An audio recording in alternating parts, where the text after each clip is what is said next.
Hey guys and welcome. I just wanted to kind of show you how I create a custom drum rack in Ableton Live and Ableton Live Push. Let's get to it.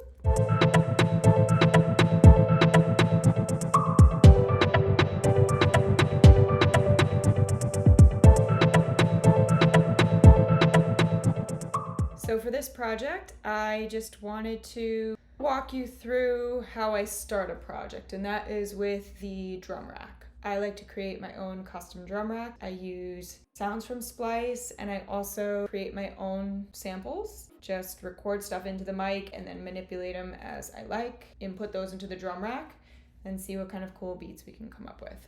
Today, I will mostly be using Splice. If you are not familiar with it, it is a program that has royalty-free sounds and loops. I use it a lot for inspiration, and then I use it a lot to just find samples and cut them up and manipulate them to fit the project that I'm working on. So let's get started.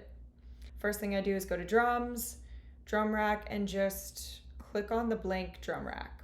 So this will show up with just a nice little blank canvas for me to work with. Then I can start dragging sounds into each of these little squares. So Splice, I have 19,000 credits, as you can see. You can pay monthly and get a certain amount of credits per month, which is great. Apparently they roll over, so I've had this for a long time. What I usually like to do is just look up a genre of drums that I kind of feel like I'm in the mood for. I really like trap and hip hop drums. I usually search in the search bar for those or find some that I already have in the library. But right now we'll just kind of go through these. I liked this one. This kick was nice. Let me just drag that in.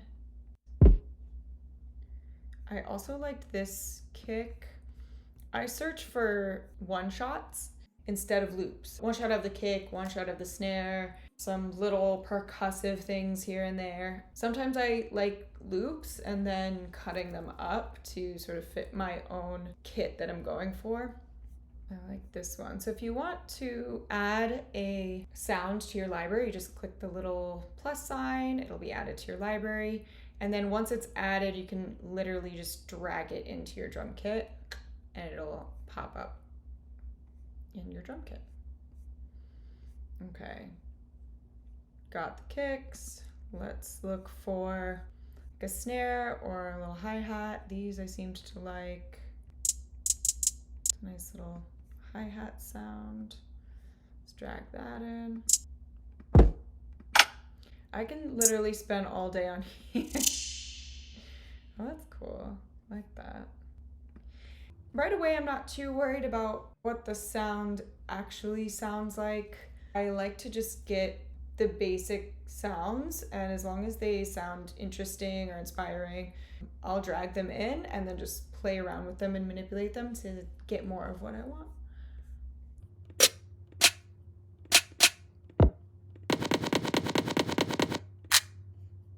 I need a little clap. Let's drag a little clap in there. I also really like Foley sounds or more industrial sounds. Like this is kind of cool. Let's drag that in.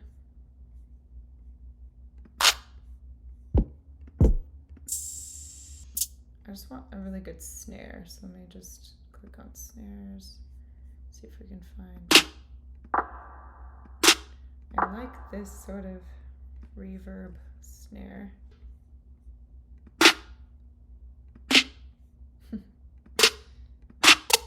That's kind of interesting. Let's see what we can do with that. Again, I'm just loading up this drum rack really fast. Okay, I am gonna look up Foley. Just because I like the weirdness that Foley gives you.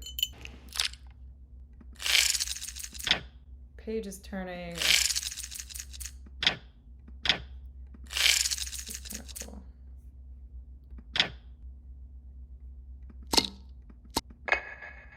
Ooh.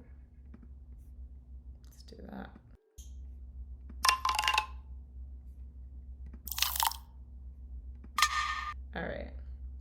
Let's see if that gives us enough to play around with.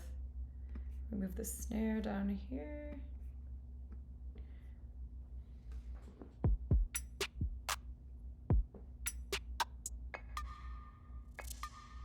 Oh, these are more interesting.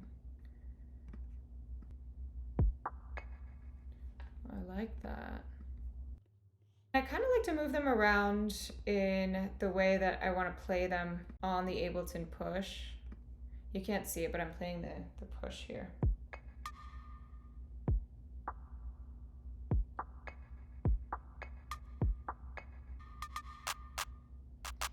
So this clap right here is a little too unaffected.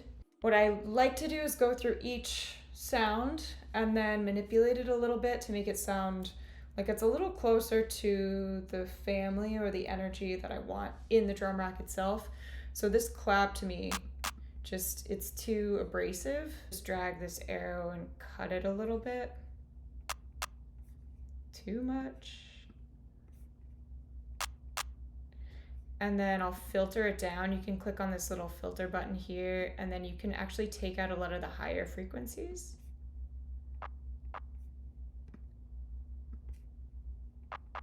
Let's give it a little more of a tail here.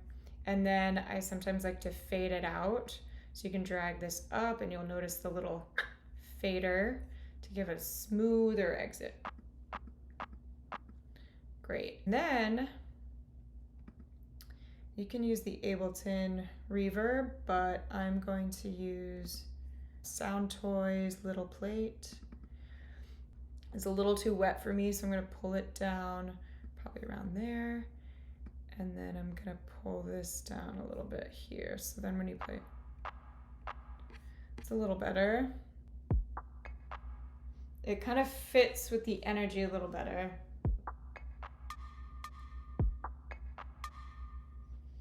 So now I can play it along with the kick and the snare that I liked. So just a few little manipulations here and there for each item, and you can really create a nice little cohesive vibe with the drums themselves. The other thing I really like to do, once I've gone into each one and dictated where they lie as far as effects go and how I can get them tonally to sound similar together, I like to then, as a whole, create a space for them. I will actually drag in additional filter that sort of sets all of these elements into a room themselves. I want to affect the entire drum rack so that it has the next level of cohesion to it. I have RC20 retro color, which is a really cool sort of nostalgic kind of feel to it. There are all these elements you can obsess over, wiggle around, and get used to. But here are some presets. Sometimes I like to just use one of the drum break presets and then manipulate it from here. I don't like a lot of noise, so I'll pull that down. I don't like too much distortion. I like a little more space. And then here is where you can cut the bottom frequencies or the top frequencies out. I like to extend this a little bit higher. Then this is the magnitude, so this is the overall percentage that you want the effect to have. I like to pull it down maybe to like 60 to 70% just to see, and then I can play around with it. So this adds another element.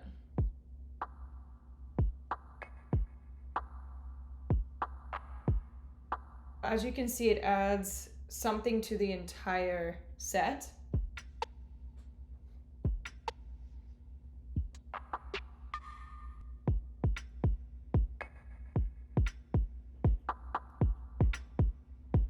Everything sounds like it's in the same room, in the same arena, in the same world. It lives in the same world. That's how I set up a drum rack. I would definitely play around with these a little bit, maybe not so digital, maybe not so distorted. I like just like a little taste of the filter, you know, but it definitely gives it a nice little vibe and energy that will then influence the rest of the song. I really like to start off this way, create a custom drum rack, and then have that be the groundwork for playing around with the song itself and adding the chords, pads, bass line, other little melody elements, vocals, everything like that. One last thing you can do, save this drum kit as a custom drum kit. So if you really like it and you want to find it again in your drum rack with all of these elements, all the filters you added, all of the sounds you have in there, you can just click this little save button. And this will come up and you can name it whatever you like. Let's name it experimentation for whatever reason. That sounds cool. And that should be saved under your presets, drum rack, experimentation. You can also find it here in drums. It should be here under experimentation. So you've saved your drum rack. You've created a custom drum rack using Splice sounds, manipulated each sound to sound cool and vibey in the way you want it. And then you've added room sound to it, an overall spatial sound to it that makes it very cohesive and a really nice stepping stone for what you want to add next. Thanks guys for being here. I hope you learned a little something, and this is just my process. You'll find your own process. Maybe you already have a process that you really enjoy, but that's how you can create your own custom drum rack. Bye.